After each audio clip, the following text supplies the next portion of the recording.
J'entends souvent les Africains dire que je vais venir en Europe, je vais acheter une maison, ou alors je vais travailler, je vais acheter la maison, je vais prendre à crédit, et puis après 20 ans, 30 ans, je vais la vendre et je vais rentrer en Afrique m'installer.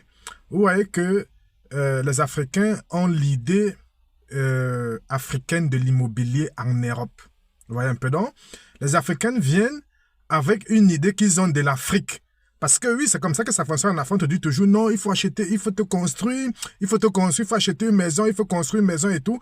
Donc, les Africains pensent que en Europe, en Occident, ça fonctionne pareil. Ça ne fonctionne pas pareil. En Afrique, quand les gens ont leurs petits moyens, peut-être quelqu'un qui travaille, il achète son terrain, il construit sa maison, voilà, la maison l'appartient, il n'a pas d'impôt à payer, il n'a pas de taxes à payer, voilà.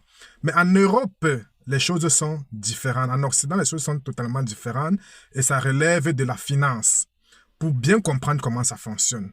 Voilà, parce que j'ai fait une vidéo précédemment pour le piège que les Africains vont perdre leur bien immobilier et je continue en vous expliquant terre à terre pour dire que quand il y a la révolution industrielle en Occident, vous voyez un peu, en Angleterre, voilà, puisque c'est en Angleterre que ça a commencé, les industriels anglais, c'est eux qui ont construit Londres, vous voyez un peu, pour mettre en location. Donc, ils ont immobilisé leur argent. Voilà. Je rappelle que c'était des industriels, pas des salariés. Voilà, c'est des industriels. Voilà. Et en Occident, actuellement, ça dépend des pays. Quand vous voyez en Italie, par exemple, les Italiens sont les plus grands propriétaires de maisons par rapport à d'autres pays d'Europe. Moi, je suis allé en France, les gens sont beaucoup plus en location. En Allemagne, pareil. En Allemagne, les gens sont aussi beaucoup plus en location que propriétaires. Vous voyez un peu. Et beaucoup de maisons en Allemagne de location appartiennent à des structures, à des sociétés. Il faut comprendre comment ça fonctionne. Voilà. Parce que si tu ne comprends pas la finance, tu vas te noyer. En fait, comment l'immobilier fonctionne en Europe? Voilà.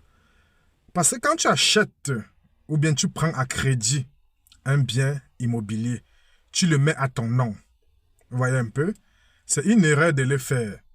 Voilà. Parce que je m'étais posé la question, pourquoi les Italiens ont beaucoup de biens immobiliers? Et quand je suis allé fouiller, je me suis rendu compte que, en fait, le bien immobilier qu'ils avaient ne porte pas leur nom. Ça ne les appartient pas à leur nom propre. Donc, qu'est-ce qu'ils font, les Italiens? Ils créent des structures parce que l'Italie, c'est le pays dans le monde qui a de plus de petites et moyennes entreprises. Donc, ils créent des petites entreprises là. Voilà. Ils achètent la maison, le bien immobilier, avec le nom de l'entreprise, pas avec son nom propre. C'est que les Africains ne comprennent pas. Donc, ce qui fait que qu'il achète la maison avec le nom de l'entreprise, tout ce il met ça au nom de l'entreprise. Et toutes les dépenses que l'entreprise fait, il écrit. Ils ont des comptables, des fiscalistes qui permettent de jongler les taxes. Vous voyez un peu.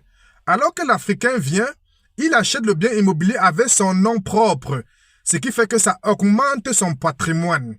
Vous voyez un peu. Ça augmente son patrimoine et puis les taxes augmentent. Ça, c'est le premier piège. Ne pas acheter avec son nom propre. Acheter avec le nom d'une entreprise. Deuxième chose que les Africains oublient. Les Africains pensent que tu vas acheter un bien immobilier là, voilà, peut-être tu vas mettre en location et tu vas recevoir de l'argent. Ça ne fonctionne pas comme ça. Tu as les taxes à payer. Ça, c'est d'un. De deux, plus grave encore, c'est l'entretien, les amis. Les Africains ne savent pas que l'entretien coûte beaucoup d'argent en Occident. La plomberie, les carreaux, la peinture, tout ça coûte énormément d'argent. Donc, j'ai observé aussi une communauté ici qu'on appelle les Marocains. Comment ils font pour acquérir les biens immobiliers? Ils se sont organisés de telle sorte que ils ont des techniciens. Vous voyez un peu, ils ont des plombiers, ils ont des maçons, ils ont beaucoup de techniciens dans différents domaines du bâtiment. Ce qui fait que quand ils achètent un bien immobilier, vous voyez, ce sont ses frères qui font la réfection de la maison et ça revient moins cher. Et parfois, lui-même, le propriétaire du bâtiment, a un domaine technique. Donc, lui-même, il est technicien. Donc, ça veut dire que s'il y a des petites réflexions là, c'est lui-même qui vient faire la réflexion. Avant, quand c'est grave, maintenant, il peut appeler l'autre spécialisé dans ce domaine. Mais c'est toujours son frère qui lui permet d'abattre les coûts. Mais toi qui vas acheter la maison, tu n'es pas technicien. Tu comprends? Donc, ça veut dire que tous les travaux qu'il y aura, tu vas devoir appeler quelqu'un pour le faire. Ça sera cher, les amis. Vous voyez un peu? Et tu ne vas pas t'en sortir à long terme. Par exemple, tu vas dire que oui, je vais laisser ça en location, je vais aller en Afrique. Non.